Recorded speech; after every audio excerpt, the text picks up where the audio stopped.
దేశంలో ప్రతిపక్ష నేత రాహుల్ గాంధీ గారు ఈవీఎంలపై అవకతవకలు జరిగాయని చెప్పేసి గగ్గోలు పెడతా ఉన్నాడు. నా ప్రాణమైనా అర్పిస్తాను. కానీ ఎలక్షన్ కమిషన్ మాత్రం వదిలిపెట్టను. నిజాలు 100% నా దగ్గర ఉన్నాయి. నేను ఖచ్చితంగా నిరూపిస్తానని రాహుల్ గాంధీ గారు గగ్గోలు పెడతా ఉంటే, ఆంధ్రప్రదేశ్ రాష్ట్రంలో పీసీసీ అధ్యక్షురాలైనటువంటి మొరుసుపల్లి షర్మిల ఎక్కడ ఉన్నారు? ఏ గూట్లో దాక్కున్నారు? ఏం చేస్తున్నారు?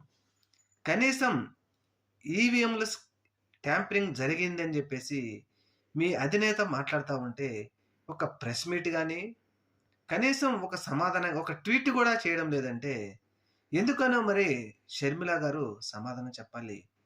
మురుసుపల్లి షర్మిల గారు జగన్మోహన్ రెడ్డి గారి మీద ఒంటి కాలి మీద మాట్లాడే మీరు, మరి ఇప్పుడెందుకు మాట్లాడటం లేదు?